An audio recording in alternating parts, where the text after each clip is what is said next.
আল্লাহর নবী হজরত সুলাইমান আলাইসাল্লাম একদিন আল্লাহর কাছে দোয়া চাইলেন, হে আমার প্রভু, আমাকে এমন কিছু ক্ষমতা দান করুন যেই ক্ষমতা আমার আগে না কেউ পেয়েছে, না আমার পরে কেউ পাবে।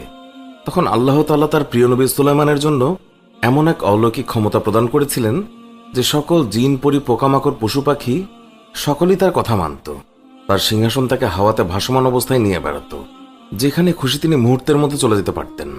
একদিন তিনি আকাশে ঘুরে বেড়াচ্ছিলেন। হঠাৎ তিনি নিচে মাটির দিকে তাকালেন। সেখানে তিনি দেখতে পেলেন এক মহিলাকে। সে খুবই গরিব ছিল। খাদ্য সংগ্রহের জন্য সে বাগানে কাঠ কুড়াতে গিয়েছিল। তার গোটা গায়ে ধুলাবালি লাগানো ছিল। সে পাগলের মতো সুলাইমান আলাইসাল্লামকে দেখছিল। হজরত সুলাইমান আলাইসাল্লাম তাকে দেখে বললেন, তুমি এত নোংরা কেন? তিনি আরো বললেন, এই গরিব মেয়েটিকে কে বিয়ে করবে? সে তো খুবই নোংরা, তার গোটা গায়ে ধুলাবালি মাখা। হজরত সুলাইমান আলাইসাল্লামের এই কথাটি আল্লাহর মোটেই পছন্দ হয়নি।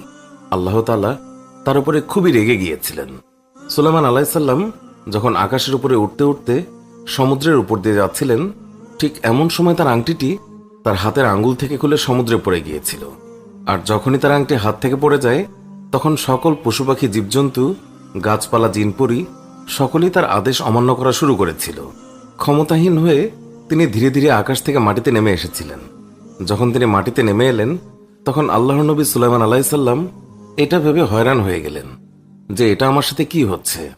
সে গাছপালাকে হুকুম দিল, কিন্তু গাছপালা তার আদেশ অমান্য করল। সে জিনপরীকে ডাকল, কিন্তু তারাও তার কথায় কোনো কর্ণপাত করল না। সে সকল মাখলুকাতের সঙ্গে কথা বলতে চাইল, কিন্তু কেউই তার কথায় কান দিল না। তিনি হয়রান পেরেশান হয়ে এদিক ওদিক ঘোরাঘুরি করতে শুরু করলেন। তিনি বুঝতে পারছিলেন না যে ঠিক কি তার সাথে হচ্ছে। একসময় তার মাথায় এলো যে আল্লাহ তাআলা তার মাখলুকাতদেরকে খুব ভালোবাসে। আমি যখন ক্ষমতাসীন অবস্থায় ছিলাম, তখন একজন মহিলাকে আমি খুব তুচ্ছ করেছিলাম, কারণ আমি তাকে দরিদ্র ও নোংরা বলেছিলাম। আমি তাকে এও বলেছিলাম যে তার কোনোদিন বিয়ে হবে না।